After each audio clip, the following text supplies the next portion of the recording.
चलिए, नमस्ते। आज हम आपका एक इंपॉर्टेंट कॉन्सेप्ट करने वाले हैं जो कि है ओवरऑल इक्विपमेंट इफेक्टिवनेस। क्या है ओवरऑल इक्विपमेंट इफेक्टिवनेस? सर इसका मतलब क्या होता है ओवरऑल इक्विपमेंट इफेक्टिवनेस का? आप लोग टीपीएम करके आए हो? हाँ सर, टीपीएम पढ़ के आए हैं। मैं आई बटन में लिंक भी डाल दूंगा, आपको दिख जाएगा। टीपीएम करके आए हो आप लोग। अब टीपीएम सक्सेसफुल हुआ है कि नहीं हुआ है, वो मेजर कैसे करोगे आप?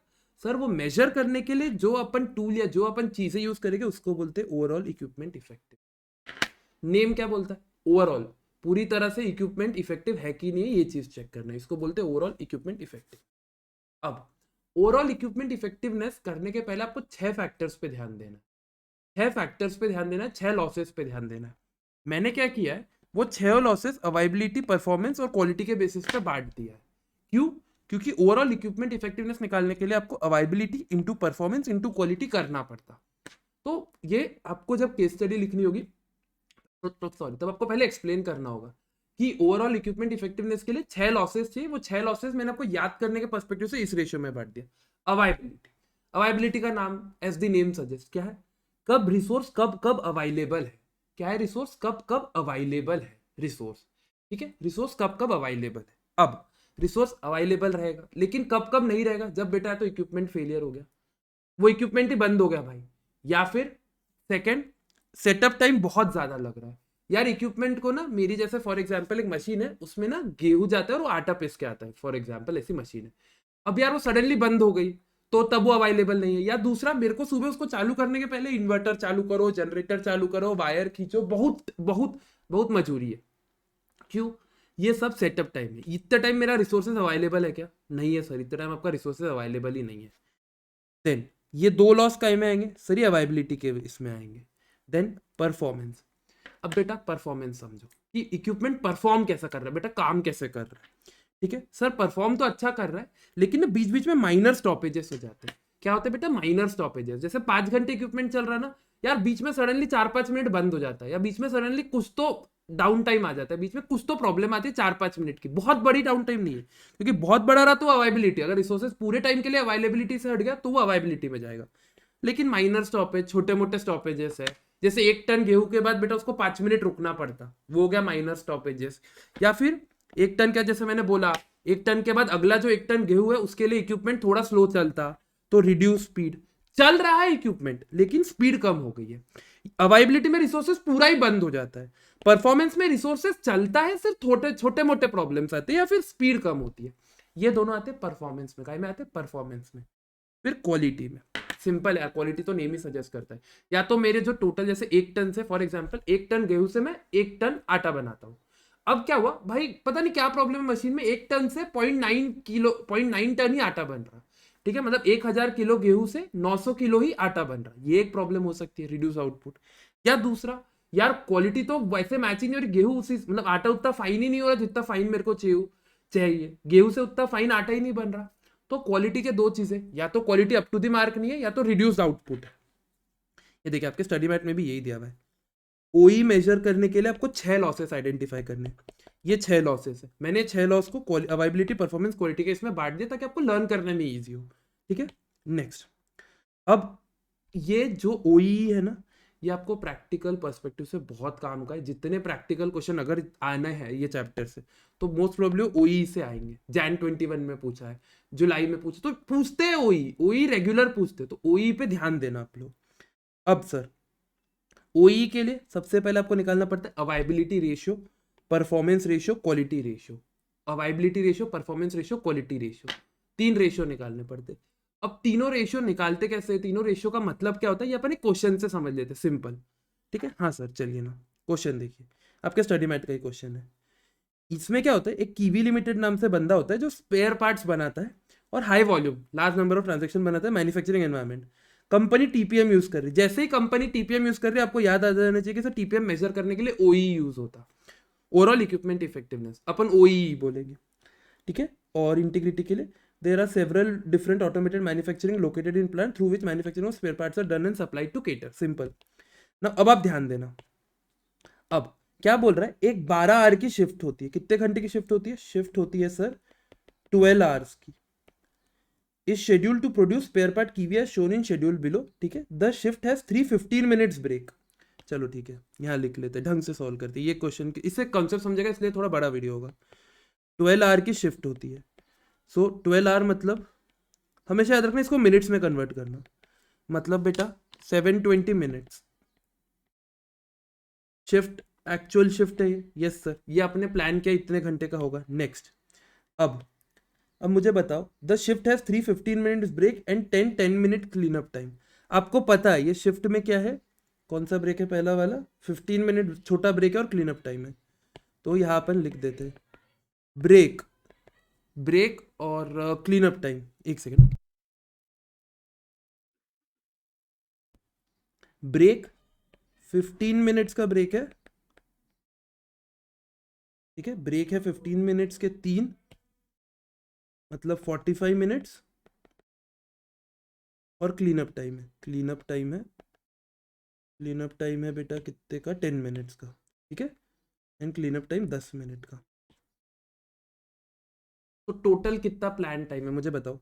आपने पहले सोचा इतना टाइम है, ये सब आपको प्लानिंग है, आपको पहले से ही प्लान में पता है ये सारी चीजें होगी। यस सर, ये तो हमें प्लान पता है कि ये तीनों चीजें होगी प्लान। क्या होगी, ये तीनों चीजें प्लान्ड होगी। तो टोटल टाइम कितना बचा, ये तो आप प्लान करते हो ना कि मुझे इतना ब्रेक लगेगा। 720 में से 55, 665 मिनट तो आपके प्लान टाइम हो गया। आगे और कुछ दिया हुआ है क्या, पढ़ लेते हैं। नहीं, तो 660 मिनट्स, आप 665 का प्लान प्रोडक्शन टाइम आ गया कि मुझे प्लानिंग के लिए इतना टाइम, मतलब मेरा प्लान करके रखा हुआ है मैंने, मेरे वर्कर से बात करी कि तुम्हें इतना टाइम तो प्लान प्रोडक्शन है। अब क्या हो रहा है, अब आगे पढ़ते, ठीक है। ये कोई एक मशीन है NZ10, उसका प्रोडक्शन शेड्यूल दिया हुआ है, ध्यान देते। अब साइकिल 10 सेकेंड्स, मतलब एक प्रोडक्ट बनाने को 10 सेकेंड लगते हैं। कितना टाइम लगता है, 10 सेकेंड। यस सर, एक प्रोडक्ट बनाने को 10 सेकेंड। अब उसमें से स्पेयर पार्ट्स मैन्युफैक्चर हुए टोटल 3360। अब मुझे बताओ, अगर एक प्रोडक्ट बनाने को 10 सेकेंड, तो 3360 बनाने के लिए कितना, सर 3360 बनाने के लिए 600 सेकेंड्स लगेंगे, जिसको अगर आप मिनट्स में कन्वर्ट करते तो सर 560 मिनट्स लगेंगे। कितने लगेंगे, 560 मिनट्स। यहाँ आप लिख लो वो चीज़ सबसे पहले। Now time for actual production, calculation वहाँ बता दिया था मैंने, तो 560 मिनट्स लगेंगे। मैं हर चीज़ को अभी लिख, जो मेरे को पास है वो लिख देता हूँ, फिर एक एक चीज़ समझाऊंगा। अब स्क्रैप 75 यूनिट्स का बना है। मुझे बताओ टोटल यूनिट्स बने थे, टोटल यूनिट्स बेटा कितने बने, सर 3360। इसमें से स्क्रैप कितना बन गया, सर 75 यूनिट्स। तो अच्छे यूनिट्स कितने बन गए, इन दोनों का डिफरेंस। तो गुड यूनिट्स बेटा सर 3285, कितने बने, 3285 number of units. Yes sir, good units तो इतने बन गए, तो ये गुड यूनिट्स हो गए, ठीक है। अब अगला, अब अनप्लान डाउन टाइम है, मतलब ये एक्सपेक्टेड नहीं था, मतलब ये आपका अनप्लान डाउन टाइम है, अनप्लान डाउन टाइम है। यस सर, तो ये तो हो गया आपका प्रोडक्शन टाइम, PPT लिख देता हूँ अभी इसको, प्रोडक्शन टाइम, ठीक है। और आपका जो डाउन टाइम है कितना है बेटा, डाउन टाइम DT कितना है, DT है 36 मिनट्स का। अब मुझे एक चीज बताओ, अवेलेबिलिटी में क्या होगा, सर इतना टाइम मेरे पास अवेलेबल था, टोटल टाइम कितना अवेलेबल था, लॉजिकली सोचो सर, इतना टाइम अवेलेबल था। यस सर, इतना टाइम मेरे पास अवेलेबल था, इसमें से 36 मिनट और डाउन टाइम का चला गया ना, 36 मिनट मेरे पास डाउन टाइम का चला गया। इतना टाइम मेरे पास अवेलेबल था, इसमें से इतना टाइम डाउन टाइम का चला गया। तो एक्चुअली वर्कर्स ने मेरे काम कितना किया है, सर वर्कर्स ने मेरे काम किया 629 मिनट्स। कितना काम किया है, 629 मिनट्स। ये है आपका ऑपरेटिंग टाइम। ऑपरेशन कितने टाइम हुआ, सर 629 मिनट्स ही हुआ है। ये चीज समझी क्या प्लीज। देखिए आपके पास टोटल टाइम था प्रोडक्शन का, जो प्लान किया था 665, उसमें से डाउन टाइम है, मतलब भाई इतना टाइम और मशीन के कारण गया। ये मेरे प्लानिंग स्टेज का काम था, ये अनप्लान्ड है, अनप्लान्ड लिखा है देखो इधर, अनप्लान्ड डाउन टाइम है, इसकी कोई प्लानिंग नहीं करता, सडनली हुआ ये। यस सर, तो अनप्लान्ड डाउन टाइम, तो अनप्लान्ड डाउन टाइम के लिए आप लेबर को बोलोगे भाई तेरी गलती है, ये तो मशीन की गलती है, तो इसके लिए लेबर लायबल नहीं है। तो लेबर ने टोटल टाइम कितना काम किया, 629 मिनट्स। तो अब अवेलेबिलिटी रेशियो क्या होता है पता है बेटा, टोटल टाइम प्लांट के लिए इतना था, उसमें से मशीन कितने देर अवेलेबल थी, ये चीज समझो। टोटल ये मेरा प्लान था, इसमें से मशीन तो बेटा 629 मिनट्स के लिए अवेलेबल थी, तो मेरा अवेलेबिलिटी रेशियो कितना आ गया सर? अवेलेबिलिटी रेशियो आ गया 629 डिवाइडेड बाय 665%, 94.586%। अवेलेबिलिटी का मतलब समझा? मेरे पास टोटल टाइम कितना है, उसमें से एक्चुअली काम कितने देर हुआ। प्लान टाइम कितना है? Basically plan production time. Availability time का क्या होता है? Operating time upon plan production time into 100। मतलब आपके पास टोटल प्लानिंग में कितना टाइम था, उसमें से बेटा इतने देर ही काम किया, तो वो परसेंटेज निकालने को बोलते हैं अवेलेबिलिटी रेशियो। देख लो फॉर्मूला भी वही है, operating time upon plan production time into 100। Formula learn करने क्यों बैठते हो? लॉजिकली चीजें समझो, फॉर्मूला याद हो जाएगा। Don't go for mugging up the formula please. चलिए ये होगा अवेलेबिलिटी टाइम। नेक्स्ट, अब क्या हो रहा है, अब ध्यान देना। मुझे एक चीज बताना, मेरे वर्कर्स ने काम कितने देर किया? सर ऑपरेटिंग टाइम अभी तो अपन ने निकाला, ऑपरेटिंग टाइम था 629 minutes. Yes sir, operating time 629 minutes. ये देखो अवेलेबिलिटी रेशियो 94.58 या 59, दैट्स ओके। अब मैंने ऑपरेटिंग टाइम में देखिए इतना देर तो काम किया, 629 मिनट। Yes sir. अब मुझे एक चीज बताओ, ध्यान देना एक चीज, ठीक है? यहाँ चीज ध्यान देना। अब परफॉर्मेंस कैसा है मेरा? मेरा परफॉर्मेंस चेक करने के लिए मेरे को ध्यान देना है। मुझे एक चीज बताना भाई यार, मैंने टोटल ना 3360 यूनिट्स बनाए। ध्यान देना इधर, 3360 यूनिट्स बनाए। Yes sir. इतने यूनिट्स बनाने के लिए मेरे को लगने चाहिए थे 560 मिनट। कितने minute? 560 minutes. Yes sir, 560 minutes में मेरे इतने यूनिट्स बन जाने चाहिए थे। अरे हाँ सर, बन जाने चाहिए थे, क्योंकि अपन ने कैलकुलेट ही कैसे किया था, 3360 इंटू 10/60, 10 सेकेंड एक को, तो 560 मिनट्स आ गया। Yes sir. अब मुझे बताओ, मेरे को जो टोटल टाइम लगा, मैं इसी को यहाँ कॉपी कर लेता हूँ, ठीक है? Total time for actual production, ध्यान देना इस चीज को।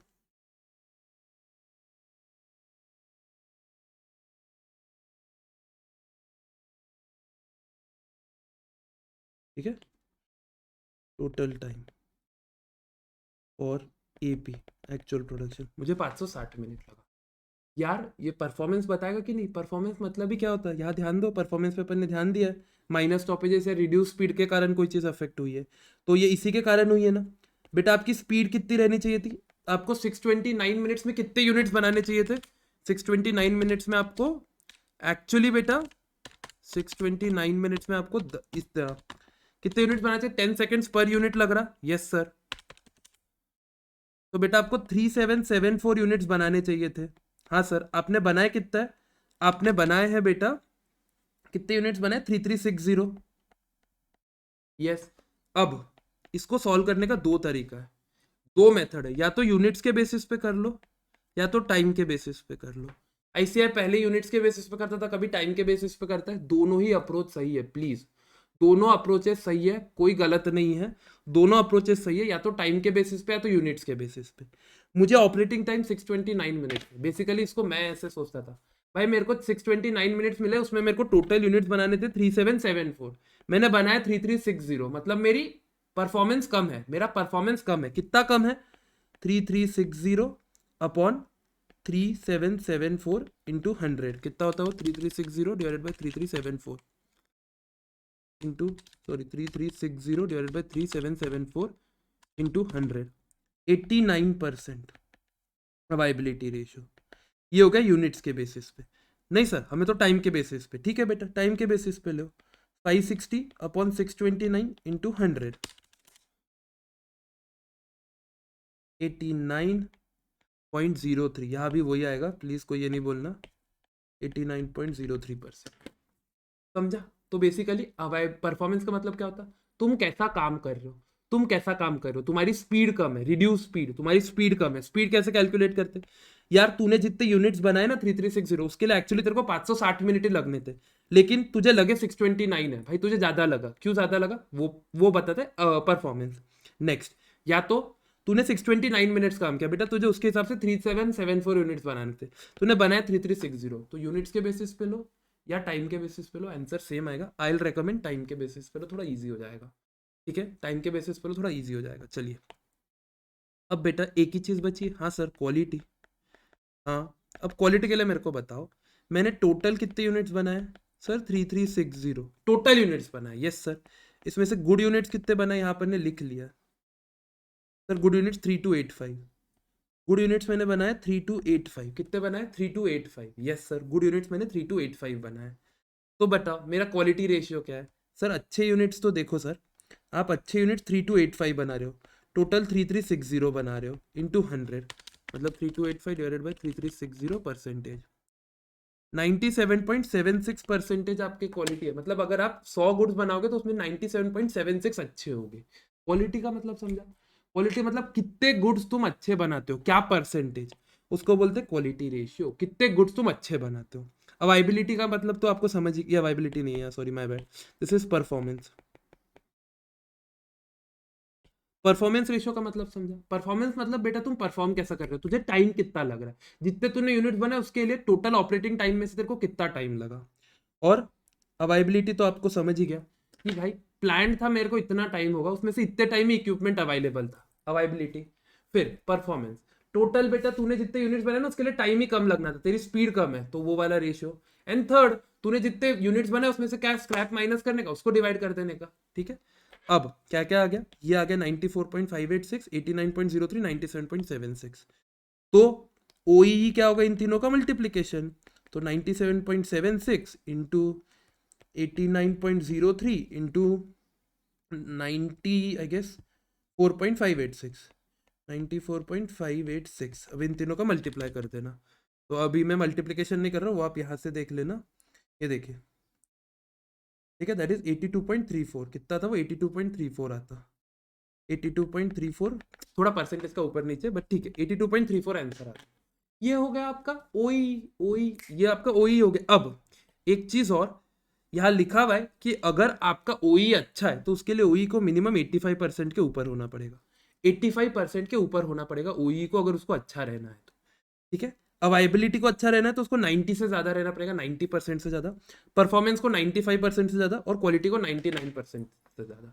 प्लीज ये नंबर्स याद करना, केस स्टडी में बहुत काम आने वाले। जो आपकी केस स्टडी रही जिसमें skill based assessment question 31 and 32 या 31, ये दोनों में बहुत ज्यादा यूज होने वाला है ओई। ठीक है, ये होता ओई। अब ये हो गया आपका ओई एक्सप्लेन करने का। फिर connection between TPM and TQM में कुछ भी नहीं है, ये स्पेसिफिक पॉइंट्स आप खुद भी पढ़ लोगे तो भी समझ जाएगा। इसको कोई ऐसा समझाने की बात नहीं, सिंपल 4 पॉइंट्स है, याद कर लेना। ठीक है, कि भाई कॉम्पिटेटिव कम होता, कॉस्ट कम होता, क्वालिटी इंप्रूव होती, प्रोडक्ट की एफिशिएंसी बढ़ती है, वर्कर का इन्वॉल्वमेंट होता है। सिंपल सिंपल पॉइंट्स है। ठीक है, ये टीपीएम टीक्यूएम का हो गया। तो आज अपन ने अच्छा खासा टाइम दिया ओईई को, और ये क्वेश्चन भी सॉल्व कर लिया, अवाइबिलिटी वाला। बहुत ही अच्छा क्वेश्चन है, इलस्ट्रेशन 2। ठीक है, तो आपको ये लेक्चर कैसा लगा, do share in the comment section, and feel free, and channel subscribe कर लेना। एंड इफ यू वांट, कोई भी डाउट हो तो you can contact me on this number 9421503171। पढ़ाई से रिलेटेड कोई भी डाउट है, कोई पढ़ाई से रिलेटेड नहीं भी हो ना, सर मैं ग्रुप 1 पढ़ूँ, बोथ ग्रुप पढ़ूँ, कैसे स्टडी करूँ, जो भी काउंसलिंग सेशन भी अपन ले लेंगे इस नंबर पे। बस एक बार व्हाट्सएप कर देना, अपन बात का टाइम डिस्कस कर लेंगे। ठीक है, चलो, ओके, थैंक यू।